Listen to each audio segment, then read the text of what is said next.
नमस्कार मित्रों, कथा निधि चैनल पर आपका बहुत बहुत स्वागत है। आज मैं आपके लिए शिवानी जी की कथा लेकर आई हूँ, जिसका टाइटल है जा रे एकाकी। कहानी 2 हिस्सों में आपको सुनाऊंगी। कहानी अच्छी लगे तो लाइक और कमेंट करके जरूर बताएं और चैनल को सब्सक्राइब करना बिल्कुल भी ना भूलें। तो आइए सुनते हैं कहानी जा रे एकाकी। एक साथ ही मुझे अपनी स्नेही पाठिकाओं के 2 निमंत्रण मिले थे, किंतु कैसा विरोधाभास था।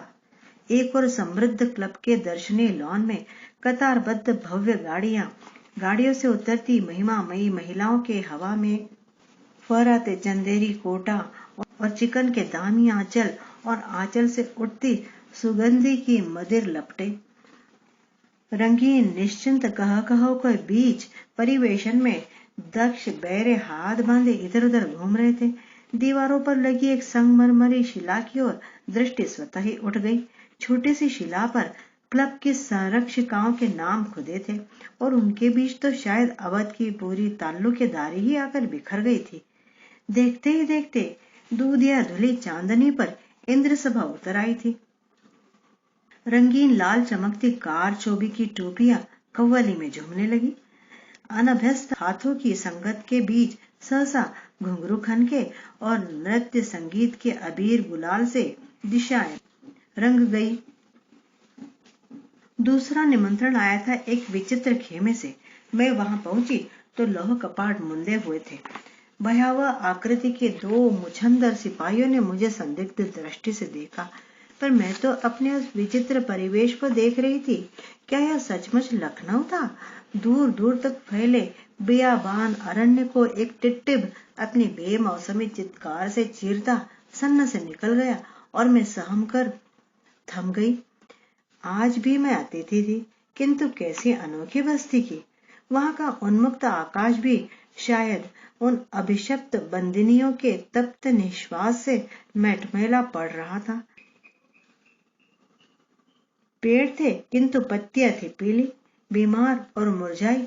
पास ही एक घनी आमराई भी दिखी मुझे, पर लगा उस आम्र कुंज में कभी कोकिल भी नहीं टहुकी होगी। लोहे की मोटी मोटी छड़ों को पकड़कर दोनों सिपाहियों ने किसी बुंदेलखंडी दुर्ग की सी सुदृढ़ ड्योढ़ी के द्वार खोल दिए और उन अनोखी अनजानी बंदनियों के स्नेहपूर्ण सरल आतिथ्य ने मुझे बाहों में भर लिया। मेरी मेजबान थी वे बंदनियां, जिन्हें भाग्य, परिस्थिति एवं समाज ने अपने कुचक्र के झंझावात में लपेटकर उन 4 दीवारियों में मोंद दिया था। वहां यौवन, वात्सल्य, प्रेम, उमंग, आशा का प्रवेश निषिद्ध था। 20 वर्ष के जवान सलवने चेहरे पर ढूंढे से भी तारुण्य की झलक नहीं दिख सकती थी। प्रौढ़ा वय भार नमिता वृद्धा लग रही थी और वृद्धा अर्थी में बंदी से निर्जीव देह लिए अवश्य अचल बैठी थी, जैसे बैठे बैठे प्राण छूट गए हो। भावनाहीन चेहरे, अडिग मुद्रा और परलोक की ओर बंधी टकटकी 180 जोड़ा आंखें एक साथ मेरी ओर उठी और उस अचूक चांदबारी से मेरी धज्जियां उड़ गई। मैंने इधर उधर दृष्टि घुमाई। सुघड़ स्वच्छ शालीनता मंडित स्निग्ध निस्तब्धता ने एक अदृश्य पुष्पहार जैसे मेरे गले में डाल दिया। इनमें से अधिकांश खून की सजा भुगत रही हैं, कुछ डकैती और फौजदारी की। वैसे सामान्य अपराध की सजा पाकर कोई भी बंदिनी यहाँ नहीं आती, प्रायः उन्हें यहाँ भेजा जाता है जिनकी फांसी की सजा कंप्यूट कर दी गई है, डॉक्टरनी ने कहा, और मैं अविश्वास से उन निरीह चेहरों को देखती ही रह गई। खाना मेज पर लगाकर वे पूर्ण अनुशासन के संयम में बंधी किसी फौजी टुकड़ी के जवानों की भांति अपनी अपनी पत्थर की चौकियों पर बैठ गई। न उन चेहरों पर औत्सुक्य था, न उन निष्प्रभ आंखों में नारी सुलभ जिज्ञासा। खाना सब इन्होंने बनाया है, डॉक्टर ने कहा, और मेज पर सजे सुस्वादु भोज्य पदार्थों के सुवासित अंबार को मैंने ध्यान से देखा।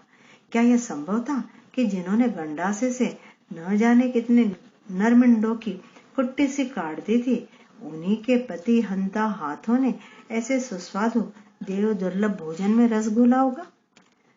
मोहनदार पूड़ियां, खस्ता कचौड़िया, कद्दू का वह शाक जिसके बिना पूरी कचौड़ियों का व्यक्तित्व ही अधूरा रह जाता है, रायता और चटनी, भला किस सुगृहिणी एवं सुपाचिका को आज उन्होंने बुरी तरह नहीं फछाड़ दिया था। फिर उन पत्थर की चौकियों पर धरी चमकती कांसे की थालियों में क्या सहज में ही पूरी कचौड़ियां उतरती थी। यह तो उनके दयालु डॉक्टरनी बाई और सहृदय अधीक्षक की कृपा थी जो आज उन्हें मनचाही रसद जुट गई थी। फिर दक्ष पाचिकाएं भला कसर रखती थी। फिर भी मैंने देखा सम्मुख परसी थाली के बहु प्रतीक्षित व्यंजनों को वे न जाने कैसी खोई खोई दृष्टि से देख रही थी। क्या पता घृत पकवानों की मदिर सुगंध उनके स्मृति द्वार की जंग लगी सांकलों को एक साथ खटखटाने लगी हो। न जाने कितने भोले बिसरे विवाह भोज, मुंडन, जनेऊ, सत्यनारायण की कथा और गौनों में चढ़े कड़ाहों में तैरती फूली फूली पूड़ियों की स्मृति गव्वर बन उनके कंठ में अटक गई हो। खाना शुरू करो, तब हम भी खाएंगे, डॉक्टरनी ने हंसकर कहा और कतार की कतार सक पकाकर थालियों पर झुक गई। उदार अधीक्षक की कृपा से उन बंदिनियों को अनेक सुविधाएं प्राप्त थी। फिर उनके सौभाग्य से उनकी अधीक्षिका भी एक सहृदय सौम्य विदुषी महिला थी और उनकी डॉक्टरनी बाई एक लंबे अरसे से उनके साथ रह अपराध पर ही शोध कार्य कर रही थी। इसी से उनकी आदि व्याधियों का लेखा जोखा उनके जिह्वाग्र पर था। यही नहीं, प्रत्येक बंदिनी का इतिहास भी उन्हें कंठस्थ था और उन 180 हृदयों की धड़कनें स्वयं उनकी धड़कनें बन गई थी। अपने सुदीर्घ अनुभव के वाचनालय में सजी उन रंग उड़ी जीर्ण पुस्तकों के पृष्ठ वे न जाने कितने बार उलट चुकी थी। वह जो अभी आपको पंखा जल रही थी, हीरा नाम है उसका, उन्होंने मुझसे कहा। उम्र होगी 58 के लगभग, पर पिछली 15 अगस्त को आप इसका नाच देखती तो दंग रह जाती। ऐसा लग रहा था जैसे कोई 20 वर्ष की छरहरी नृत्यांगना नाच रही हो। वैसी ही लोच, वैसी ही मोहक नृत्य भंगिमा और लास्य कटाक्ष। मैंने एक बार फिर उस नृत्य प्रवीणा को देखा, झुर्रियों से भरा एकदम स्याह चेहरा, किंतु उस स्याह चेहरे को अपने खद्योत प्रकाश से पल पल मोहक बना रही मधुर स्निग्ध हंसी। कभी मुझे पंखा जलती, कभी पिलंगट सी फटकती भागकर गर्म गर्म पूड़ियां ले आती और मेरे लाख ना कहने पर भी थाली में डाल देती। यही नहीं, मैं हाथ धोने उठी तो पानी ही डालने नहीं बढ़ाई, झुककर उसने मेरे हाथ स्वयं ऐसे धुला दिए जैसे मैं कोई अबोध बालिका हूँ और स्वयं हाथ धोने में कपड़ों को छींटे डालकर खराब कर बैठूंगी। फिर मैं कुछ कहती इससे पहले ही वो मेरे झूठे हाथों का पानी आचमन कर पी गई। छी छी, यह क्या कर रही हो, मैंने कहा। बहू जी, पाप की गठरी ससुरी बड़ी गरू है सिर पर। आप जैसे भले घर की बहू बेटी का जूठा पानी यहाँ गंगा जल है हमारे लिए। मैं लौटकर मेज पर आई और आते ही डॉक्टर से उसका इतिहास पूछा तो स्तब्ध रह गई। आज दूसरे घर की बहू बेटियों के जूठन का आचमन करने वाली हीरा वर्षों पूर्व अपनी बालिका पुत्र वधू को उसी के पति की सहायता से जिंदा जला चुकी थी। पुत्र को हुई थी फांसी, किंतु उसे फांसी की सजा से भी अधिक कठोर प्राणदंड मिला था, आजन्म कारावास। इकलौते पुत्र की मृत्यु और जघन्य पाप का बोझ फांसी का अदृश्य फंदा बनकर वर्षों से उसका गला घोट रहा था और न जाने कब तक घोटता रहेगा। और फिर सांवली उदास बड़ी बड़ी आंखों वाली लड़की जो एक प्रकार से स्वयं निरपराधिनी थी, किंतु 3 भाइयों की कुटिल साजिश के चक्रव्यूह में फंसकर भाग्य का लेखा भोग रही थी। फौजदारी की सजा काट कर जब वह इस बिरादरी से विदा लेगी तो अनेक आंखें गीली होंगी, इसमें कोई संदेह नहीं। उसकी सुघड़ सिलाई ने उसे पूरे कारागार की ड्रेस मेकर बना दिया था। क्रोशिया के लेस में वह ऐसे ऐसे गुलाब गूंथ कर रख देती थी कि मन करता था उठाकर सूंघ लो। कपड़ों की सिलाई में तो सचमुच ही सुई तोड़ कर रख देती थी वह। अपनी सुरुचि की बेजोड़ बखिया से वह सखियों की झूले से जेल की आकारहीन कृतियों में अत्याधुनिक फ्रेंच मॉडल के बॉडी स्टॉकिंग की मरीचिका उभार देती। सजा मिलते ही प्रत्येक बंदिनी के आभूषण उतरवा लिए जाते हैं और एक सी सादी धोती कुर्ती में इसी प्रकार की भी साज सज्जा की गुंजाइश नहीं रहती। प्रत्येक बंदिनी को केवल अपने सौंदर्य के ही मूलधन पर बड़ी बुद्धिमानी से काम चलाना पड़ता है। इधर उधर दृष्टि घुमाने पर भी मुझे कहीं एक दर्पण नहीं दिखा तो मन भर आया। यह तो किसी भी नारी के लिए प्राण दंड से भी कठोर सजा थी। किंतु दर्पण के अभाव में भी अनेक चेहरे पर प्रतिबिंब देखकर संवारी गई लुनाई के स्पष्ट हस्ताक्षर थे। सलीके से निकाली गई मांग, काली बिंदी जो संभवतः जली लुकटी के औदार से जुटाकर अनेक ललाटों की शोभा बढ़ा रही थी, और आंखों को कर्णचुंबी बनाने की सुचेष्टा भी टेढ़ी मेढ़ी होकर कहीं नहीं फैल पाई थी। यह सज्जा बिना दर्पण के कैसे संभव हुई होगी? मैं यह सोच रही थी कि रहस्य स्वयं स्पष्ट हो गया। एक सांवली ताड़ सी लंबी युवती जल से भरी बाल्टी में झुककर अपना प्रतिबिंब संवार रही थी। मुझे देखकर सक पकाती हुई बाल्टी उठाकर चौके में चली गई। नारी सुलभ श्रृंगार प्रियता को क्या आजन्म कारावास भी कहीं छीन सकता है? जली लकड़ी की कालिक से बनी कज्जल रेखा, कोयला पीसकर बनाई गई मिस्सी या लाल गुलाब की पंखुड़ी काट कर बनाई गई टिकुली क्या जलपूरित घट दर्पण को देखकर नहीं सवारी जा सकती? खाना खाकर मैं अधीक्षिका के साथ विभिन्न कमरों को देखने निकली। दिन दहाड़े भी कैसी मध्य रात्रि की सी भयावह निस्तब्धता थी। मोटी मोटी लोहे की छड़ों से घिरी चौड़ी खिड़कियां और दृष्टि की पहुंच से बहुत दूर छिटक गया आकाश, जिसे देखने चार दीवारी से चढ़ती आंखें स्वयं ही थक परास्त हो फिर नीचे पसर जाती थी। विशाल कमरे की डॉर्मेट्री में दूर तक बिछी पत्थर की कब्र सी शिलाएं, उन पर काले खुरदरे कंबलों में लिपटा प्रत्येक बंदिनी का बिस्तर बड़े सलीके से ही रखा गया था। मैं सोचने लगी, दीवारों पर लिखी गई रघुपति राघव राजा राम पतित पावन सीता राम की वे पंक्तियां क्या रात्रि की उस निस्तब्धता में इन अभागिनियों को शांति दे पाती होगी? जब उन शिलाओं पर अभिशप्त मस्तक धरते ही उनके जघन्य अपराध, डरावने दुस्वप्न बन तक्षक नाग की सी घातक कुंडली मार उनकी छातियों पर बैठ इनका गला घोट देते होंगे, और फिर इनके अपराध भी क्या साधारण थे? प्रेम के लिए काटा गया पति का मुंड, जिंदा जला दी गई पुत्रवधू, डकैतों में की गई कुपुरुषोचित नृशंस लूटपाट, अबोध बालिकाओं को फुसलाकर हाट बाजार में बेचने का दुस्साहस, भ्रूण हत्या, और फिर एक ऐसा अमानवीय अपराध जिसे सुनकर मेरे रोंगटे खड़े हो गए थे। दो सगी देवरानी जेठानी कुछ ही समय पूर्व तक एक साथ इसी कारागार में आजन्म कारावास की सजा भुगत रही थी, किंतु दोनों की नित्य कलह कभी भी गंभीर रूप ले लेती थी। इसी से एक को नैनी जेल में भेजे जाने का अनुरोध किया गया था।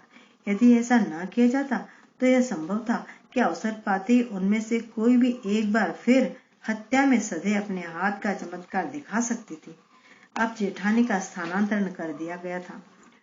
उनकी कहानी जितनी रोचक थी उतनी ही भयावह। वर्षों से चल रहे मनोमालिन्य ने पहले जेठानी को ही रणचंडी बनाकर जीवन रंगमंच पर भेजा। देवर समृद्ध था और श्रृंगार प्रिया देवरानी पति की समृद्धि का उन्मुक्त प्रदर्शन कर दिन रात जेठानी का जी जलाया करती। कभी तिलड़ी तो कभी पंचलड़ी, कभी हंसुली तो कभी हमेल। दोनों भाइयों की आर्थिक असमानता ने सहसा विकट रूप धारण कर लिया। फिर जेठानी पर एक दिन शैतान सवार हो गया।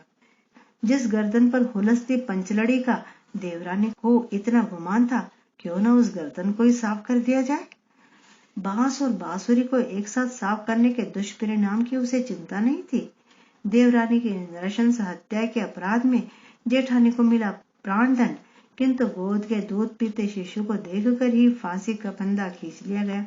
अबोध शिशु पुत्र भी मां के साथ आजन्म कारावास भुगतने लगा। जेल के नियमानुसार 6 वर्ष की आयु तक उसे भी अपनी मां के साथ कारागार के आतिथ्य का भागी बनना पड़ा। इस बीच विधुर देवर ने अपनी साली से विवाह कर लिया था। इधर इसका पुत्र भी 6 वर्ष का होते ही घर भेज दिया गया था। बड़ी बहन की हत्यारिणी जेठानी के अपराध को बड़े सरल औदार्य से भुलाकर उसकी नई चाची उसे बड़े लाड़ दुलार से पाल रही थी कि सहसा अग्निगर्भा जेठानी पैरोल पर छूटकर फिर घर पहुंच गई। पुत्र लाभ बुलाने पर भी जेल से छूटे जननी के निकट नहीं गया। चाची का आंचल पकड़ छिप गए पुत्र को देखकर जेठानी की हाड़ मज्जा भस्म हो उठी। जिन आभूषणों से दमकती देवरानी की ग्रीवा को उसने मूली सा काट दिया था, वह तो जैसे फिर उसी धड़ पर उगाई थी। फिर इस बार तो उस धड़ का दुस्साहस और भी बढ़ गया। इस बार तो अभागों ने उसके कोख का बेटा ही उसका दुश्मन बना दिया। जाने की बेला निकट आई तो वह क्रोध और विवशता के अंधड़ में भटकती एक बार फिर अंधी बन गई। जेल के परिवेश की सान में जिह्वा की कतरनी उसने ऐसे तेज बना ली थी कि घर भर के लोग एक एक कर उसके जिह्वा प्रहार से घायल हो चुके थे। अब उसने देवरानी को खूब जली कटी सुनाई। जैसे तेरी बहन को साफ किया था, ऐसे ही एक दिन आकर तुझे साफ कर जाऊंगी, समझी? खबरदार जो मेरे ननकू को फुसलाया। मैं क्या नहीं समझती कि तू उसे दूध जलेबी खिला खिला कर क्यों फुसला रही है? चुपचाप किसी दिन कत्ल कर देगी उसका। यह सुनते ही उसके नन्हे पुत्र ने चाची से कन्नी काट ली। चाची का क्रोध उतरा नन्हे भतीजे पर। जेठानी वापस जेल पहुंची नहीं थी कि बेटे का कत्ल हो गया। हत्या की थी स्वयं चाची ने। फिर विधाता ने न जाने क्या सोचकर दोनों को प्राण दंड से भी अधिक कठोर दंड दे दिया। एक साथ एक ही कारागार में आजन्म कारावास। यह सचमुच ही दोनों के लिए बड़ी भारी सजा थी। उठते बैठते दोनों एक दूसरे को अदृश्य भाले बर्छियों से छेदने लगे। अब जेठानी नैनी जेल भेज दी गई थी, किंतु पश्चाताप का असाध्य कैंसर देवरानी को घुला रहा था। इससे तो मुझे फांसी मिल जाती तो अच्छा था। रात रात को उठकर बैठ जाती हूँ, कान के पास आकर दुश्मनियां कहने लगता है, चाची, ओरी चाची।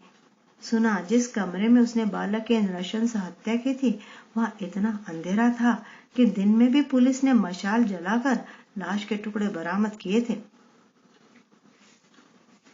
किंतु उसी कारागार में पश्चाताप की ज्वाला से अछूती बंदिनियां भी हैं।